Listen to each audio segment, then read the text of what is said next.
There's a saying that I like: no one will ever touch you so lightly, they won't leave a trace.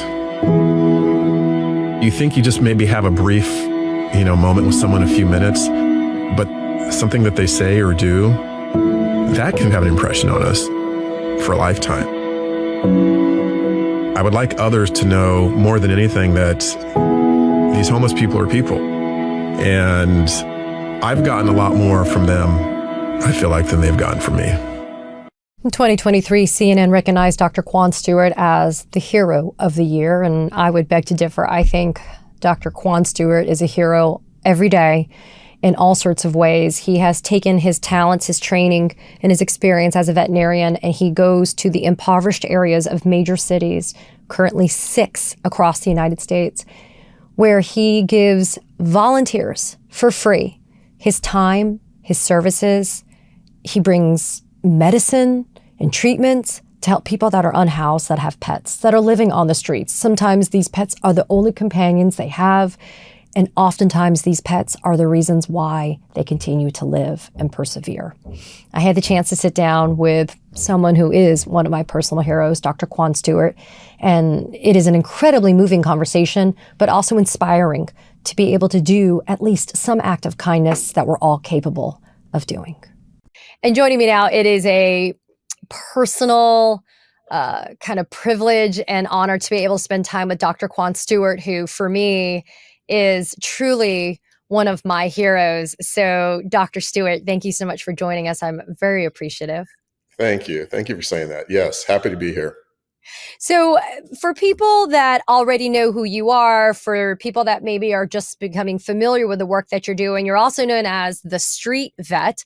Let folks understand kind of the nature of what you're doing, because I think it's pretty spectacular that you're giving so much of yourself, your training, your experience, your wisdom as a practicing veterinarian to the homeless, the unhoused throughout California.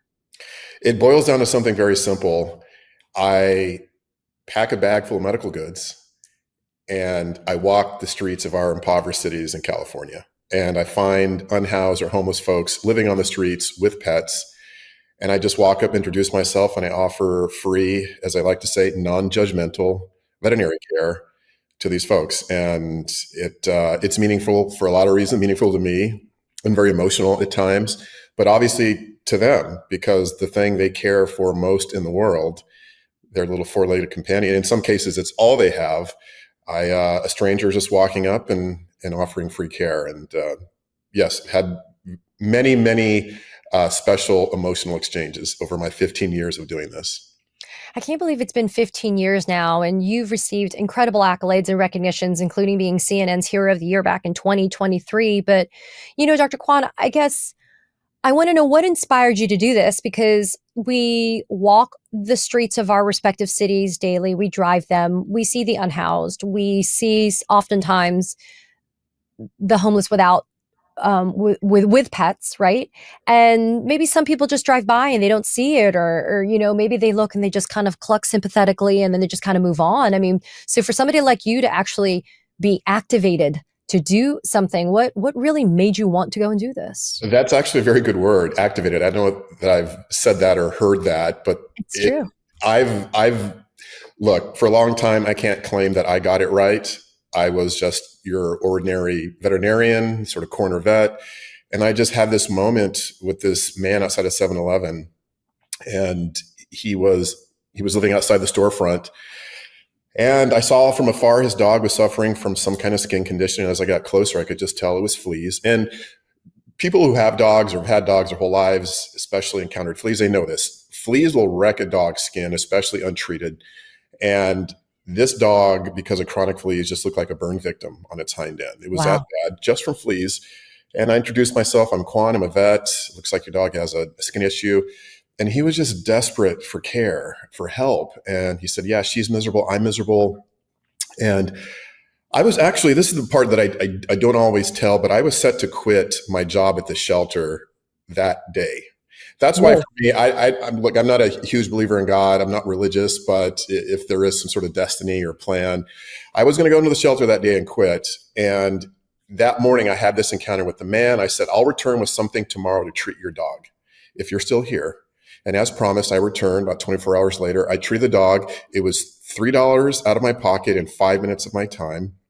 $3 out of the shelter's pocket. I stole the flea treatment. I admit that now too. I stole the flea treatment. I treated the dog, and I saw the same man, the same dog, about a week and a half later, and the dog was already transformed. The infection was gone. The hair was coming back. She was sort of sitting in the corner, timid. Today, 12 days later, when I saw her, she came up, she licked my face. And then the man sitting in the exact same spot, he just looked up at me with tears in his eyes. Wow. And he said, "Thank you for not ignoring me." And that, 15 years later, as many times I told the story, I still get a little emotional because I just remember the feeling I had when I heard that. And the thing was, I had ignored him probably 4 or 5 times before. I'd walked right by him and not said anything. And for whatever reason, that day, thinking about quitting, my mindset was different. And I just stepped over and offered help, and it changed everything. And that was the first day, I guess, the street vet, quote unquote, the street vet was born.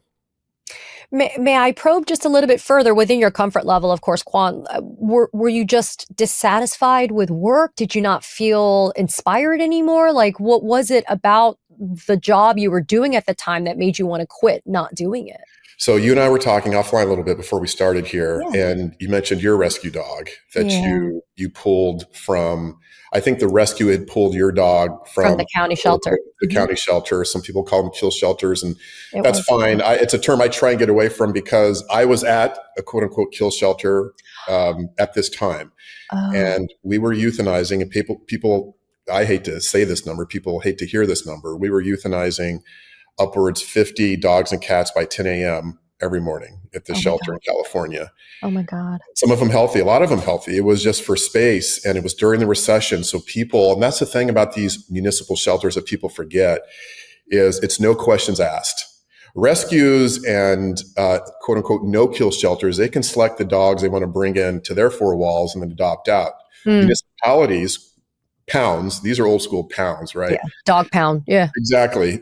These shelters that are county shelters, they have no choice. People can literally walk up, drop the leash, walk away without saying a word. It becomes a county's responsibility. So in this situation, especially during the recession, and especially during kitten season in the spring, we were euthanizing so many animals, and it was killing me. It was destroying a part of my soul. And at 2 years in, I just said, I can't take it anymore. So I was going to quit 2 years in on that day. The part I do have to detail, the best part of this story is I did not quit that day. I continued on for 3 more years, inspired by that 7-Eleven moment.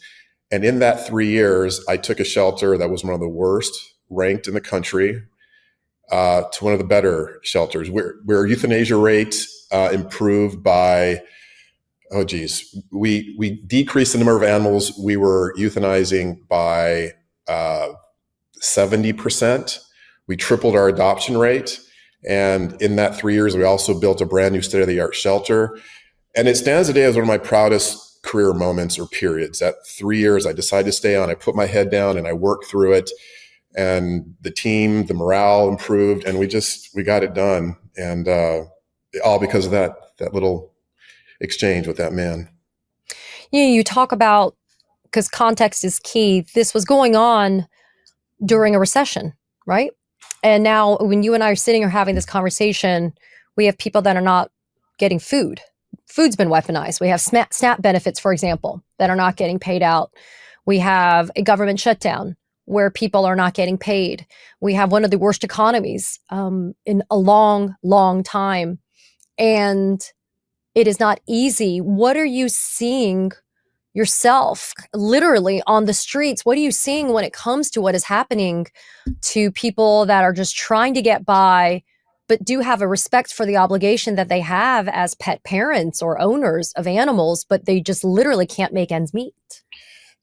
We've had a homeless issue for many years, and it's been getting progressively worse. And I would even say a few years ago, it reached crisis mode, and now it's even worse than that. So when I walk the streets, and I do a lot of my work in Skid Row, they're trying to disperse these people, I think, to put on a good face and for optics, because our mayor ran on that platform that, and a lot of mayors do in these big cities, we're going to curb the homeless problem and we're going to find housing for these folks. And I think they're just, to use an analogy, just sweeping the dirt under the rug. there are times I go through and it feels worse. And there are times I go through Hollywood or other areas of the city, and I'll see folks that I once saw on Skid Row, and they say, yeah, they're just sort of spreading us around. We don't have housing. It's not really better. So it's getting worse, sadly. And, Katie, I would love to be out of a job tomorrow. I say this all the time. I would love if my charity could, fold up, stop shop tomorrow. But that's not going to happen, and that's not going to happen anytime soon. So we just offer the help we can. My mission is growing, it's expanding. It was just once me schlepping the streets of LA by myself. We're now in 6 cities, coastal cities around the country, and we'll be in 10 cities, hopefully by the end of 2026. And as long as there's an issue, myself and my veterinarians, who all volunteer their time, by the way, we're committed to making this a little bit better if we can. And what about also the latest immigration enforcement actions where dogs and cats and other animals are just being left behind? And again, it's not through the owner's desire to do so, but when you have entire families that are either being deported, split up, or self-deporting, it's the taking the animal is maybe the last thing that crosses somebody's mind. Well, I'm not in the shelter system anymore, but I do check in with my colleagues and fellow shelter vets. And yeah, they say they've seen an uptick in dogs and cats, dogs mainly coming in from people just getting pulled off the streets. And their dogs, only their kids are being left there on curbside sometimes. So you can imagine their pets too. And it's horrific that, yes, a family is completely torn apart, from the children to the pets. And if these pets, you have to consider this, if these pets do enter an already overburdened shelter system, their chances of making it out alive, just because of that action of just stripping someone off the street and taking them away, the chances of that pet surviving and living obviously decrease dramatically. I'm going to play a short clip from one of your accounts that really, I mean, they all have, even when they're joyful and funny, but all of your clips really strike a chord with me. But this one in particular did. So let's watch it quickly, and then I'll have some more for you on the other side. Why is it helpful to have a pet when you're living out here? Same way he's there for me, I'm there for him, and that's why. How do you make it out here? How do you do? How long have you been out here? I've been out here since all my life, really, because my mom and dad died down here, and I had housing, but when the COVID hit, it hit the housing place where I was. Do you feel what's the hardest part about being out here? I would think as a woman that you feel unsafe. What is being out here is that people think that every woman that's out here that drinks or on drugs or anything, and how I've been making it out here is I've been surviving from people that I know. Stand here, stand there, and I'm just waiting on my own appointment, and I'm following the footwork to try to get it. I mean, Kwan, you've said, I've seen homeless people feed their pet, I'm getting choked up, before they feed themselves. I've seen them give their last dollar to care for their pet. They sustain each other, and that is the power of pet companionship. I cannot imagine being on the streets unhoused and literally just not being able to eat for yourself, but caring so much for another soul that you give, and then you come along and the choice between feeding and maybe the flea medication or even something even more complex of a procedure, it's something that you're able to give them. I mean, it's truly a gift what you're doing, because it takes at least one thing off of their pressure plate that they don't have to worry about. And that's why I'm such a strong advocate for them. Is they look, I've been on a street corner doing an exam or giving care to a pet and have someone throw their empty McDonald's bag at me or shout at us as we're standing there together saying, "You shouldn't have a pet, how dare you?" But they are some of the most remarkable pet parents I've met in my 28 veterinary career, because of what you just said, because they're willing to make sacrifices that I've never had to make, or even been faced with a choice that I've had to make between feeding my pet, and for them, that's their family, or my golden ticket is finally pulled and I get to go into housing, temporary, sometimes permanent housing, but they don't allow my dog. And many of those folks have said, well, I'm not going if my dog doesn't go. How many people, or we're just talking ordinary traditional pet parents, can say that? And I see that happen all the time when I'm in the streets. And I just want to segue to this so I don't forget to bring this up, because I'm asked often, what is the hardest part for me about being out there? Yeah.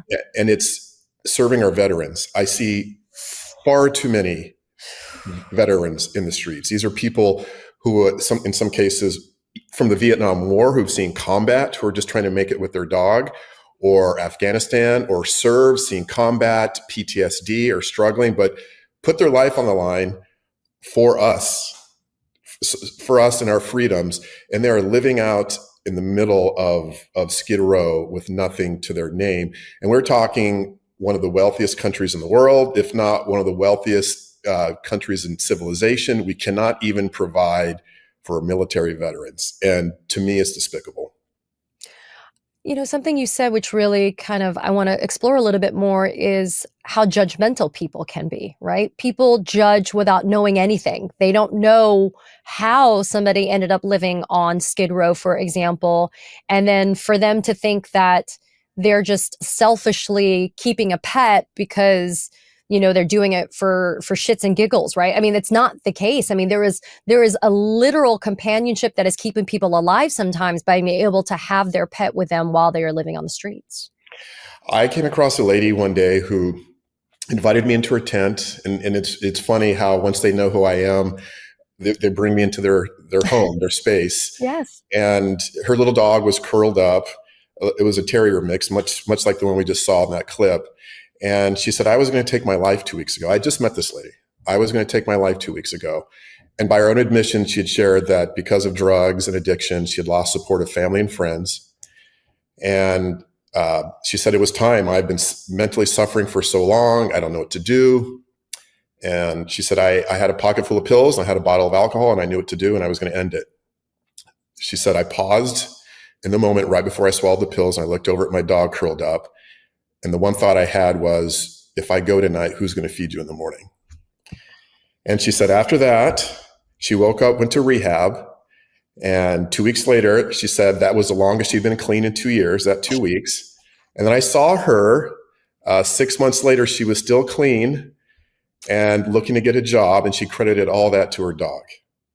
So in a story, that is the power of what these companions mean to a lot of these people. And then people think they're out there breeding and they're buying these dogs. Yeah, that happens. I see that occasionally. But sometimes they're just rescuing these dogs, these stray dogs off the streets, and finding a new friend and taking care of them. And sometimes it gives them a purpose, right? It allows them to be working towards something, and it's not so easy to do that. And I saw that you. I mean, well, first of all, I am remiss in not asking, who is the lovely person who I've been seeing in a lot of your clips? We just saw her in that clip that we just watched that's been assisting you and helping you in a lot of the work that you're doing. That's Genesis. She's been with me from the beginning. I like to say she's the heart. I'm the medicine. I get choked up sometimes too, but if you would have kept watching more of that clip, the tears start streaming down her eyes. And that's Genesis. Every time we're in the streets, that's just her, but she feels it deep down. And I love that about her. But we're sort of a dynamic duo. And for many, many years, she's come out and volunteered her time, and she's remarkable. And that's why I wanted to make sure that we gave her a shout out, so people really knew the people that are also alongside you that are fighting to help as well. You also mentioned that you're in at least 6 cities right now. Is that right? We are. We're Atlanta, Orlando, New York, and then up the Western Coast, San Diego, LA, and into the Bay Area. And are you getting any assistance through, I know you have a foundation, a charity that we're going to talk about in a second, but do you find any of these municipalities are even helping, or any of these cities that are trying to help you in the work that you're trying to do? We network as much as we can. Understand that a lot of these municipalities are underwater financially themselves. We're all scrapping, searching for resources. But yeah, we work together to the extent we can. And, it's finding a local vet who's willing to do a pro bono case every once in a while, or reduce his costs, because for the cases or the ailments I cannot treat on a street corner underneath a lamp, which suddenly becomes my exam room, for those cases that we cannot treat, we send to a hospital, a nearby veterinary clinic, and we cover all the costs. So if it requires a tumor removal, or there's an obstruction or x-rays, lab work's needed, we send them in and we cover the costs. And that's projectstreetvet.org. Is that correct? That's right. Yeah. And that is one of the organizations that people could go to that website, learn more about the work that you're doing. And if they're able to help, they're able to send in some money to give some help. They can donate, and we run on donations. We're a small but mighty charity, and we're lean. As I said, I volunteer my time. People like Genesis, my other technicians and veterinarians in other cities, we all volunteer. We say it's passion, not for pay. And we stretch a dollar. We put as much towards the pets, obviously, as we can. You know, it would be so much easier for you to just practice maybe in the clinic, right, that we all take our animals to, et cetera. Do you also still do that type of clinical work, or is this pretty much what you're doing full time now? Yeah, it's funny to think I've been doing this for nearly 30 years, and the sun is sort of set on my in-hospital clinic work, my traditional clinic work, and this is what I do, right? I'm trying to build the charity, and more than, obviously, because there are thousands, tens of thousands of homeless folks, hundreds of thousands in our country of homeless people, and about 20 to 25%, give or take, have a pet. That's what our Wow. census tells us. So nearly a quarter. I think it's maybe sometimes higher in the West Coast, here in LA and some of these warm coastal cities. Am I going to be able to see everybody, do everything? No. And I take that to bed sometimes, but I have to wake up and remind myself that sometimes just one or two or 10 over the course of a month can make a huge difference in someone's life. And also there is this message of kindness and empathy, which is under attack for whatever reason, but just doing something kind for somebody else, being empathetic to somebody else's situation who's struggling, just trying to spread that a little bit more. So, you also said this because I actually, when I work, I try to bring my dog with me, and that's a luxury that I know a lot of people don't have. But you said to a pet, their owner is their universe. We go to work and leave our pet alone sometimes 8, 10, 12 hours a day, and they just sit and pine for us. Homeless people are with their animal every minute of every day. I mean, that level of companionship. And then I think about if you're unhoused, homeless, and people are judging you and not actually scratching the surface to see what your story is, that to have an animal, a pet that loves you unconditionally, because that's the gift that they give you, Yeah. that it has to be such a source of kindness, just almost like a self-care in a way to have a pet. But then, as we've talked about, to worry to not be able to afford or provide has got to be something that's just weighing heavily on their minds. And I've seen it when I've watched the show, the TV show that you've got with it, and the clips you've got on social, that they are genuinely concerned about the welfare for their animals. Really concerned. Yes, that's all they have. And then like eternally grateful. I don't get bigger hugs or thank yous than I do when I do the work in the streets. One, because it's just a complete surprise. Because you imagine you're sitting there worried, and you have to sort of jump into the mind of, say, an unhoused person, Yeah. and think of their pet like you do your child. Like, you're worried about this pet that's kind of your whole life. It's sick. You don't know what you're going to do. And then this guy just walks around the corner around a dumpster with a stethoscope. He's like, "Hey, let me see if I can help you out." And so you can imagine, like I said, the emotion, the smiles and the hugs, and I love it. And the other thing I'll say about these pets in the streets, they are the most behaved dogs I've seen my entire career, because you have to imagine they're out with like street noise and people walking by. And there's no gate or leash a lot of times to keep them close to home. The relationship between pet parent and pet or dog is like they speak shorthand to each other. And I've walked up to the meanest, baddest looking pit bulls you've ever seen. And look, trust me, sometimes a bead of sweat will run down my forehead. And he's just like, "Hey, be good, Smokey. You're good, man. He's good. Trust him." I'll just go up and start the exam. And it's amazing. Really, it's remarkable. It's funny. I did see one clip where you do bear a remarkable semblance to Vin Diesel. So I did see that people are wondering if Vin Diesel's now suddenly a veterinarian who's coming to treat. You also have a great book, Kwan, that's called "What It Takes to Save a Life: A Veterinarian's Quest for Healing and Hope." And I think it's yet another kind of gift that you're providing to people, that you've reduced into an incredible book. your thoughts, your experiences, your journey. I know that you were already labeled Hero of the Year in 2023, but I just want to underscore you truly are showing the world what people are capable of doing, taking their expertise and their training, their experience, and channeling into something that's not only fulfilling for you, but something that's incredibly rewarding and helpful for other people. And I just want to say thank you so much for the hard work that you've been doing. Thank you. It's nice to hear. I know I'm sort of sitting here taking the credit for so many people behind me that are doing the same thing and giving their heart and soul to the work. And yes, it's a credit to all of us who are just rowing in the same direction. And a reminder for everybody really who's out there. And we all have talents or we've built careers. And, I've been a vet for, I don't know, by this point, that 7-Eleven moment, 12, 13 years, and never thought to just give my 5 minutes of free time to somebody who needed it. And we all have that power or ability to do something kind. And give our expertise or talents to somebody who may need it. And you don't have to go out and start a charity to do it. It can be a one-off or just showing someone you care. And sometimes for a lot of these people I see, they just want to be seen. It's just knowing somebody saw them, gave them a moment, and didn't walk right by. If people would like to learn more and to help you, which I know they're going to want to do, what's the best way for them to do that? Yeah, go to projectstreetvet.org and we share stories. And in some cases, you need a tissue, but all the resources are all the information, all the updates are there. Or Instagram, people follow us and we'll post a lot of stuff at the Street Vet or at Dr. Kwan, my personal handle. Well, Dr. Kwane Stewart, I want to underscore you truly are not just hero for 1 year, you're a hero for so many. And I am grateful as I call them my fur babies, but as a pet mom and as just somebody who never wants to see anyone suffer, human, pet, or otherwise, I'm grateful that you're just doing so much. And I hope that you can continue to do it with more support. So thank you so much for being with us today. Thank you. Thank you for shedding a light on the work and spending some time with me. I appreciate it. Yes, I love what I do. And, if we're meant to just leave this place a little bit better than we found it, I think something we all strive to do.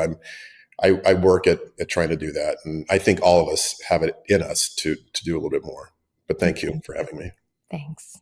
Katie Phang here. We launched the Katie Phang News Channel in partnership with the Midas Touch Network so we could bring you the latest in legal and political news. Straight, no chaser. So if you're a fellow truth teller, hit that subscribe button and share the word about this channel so we can build a high information America together.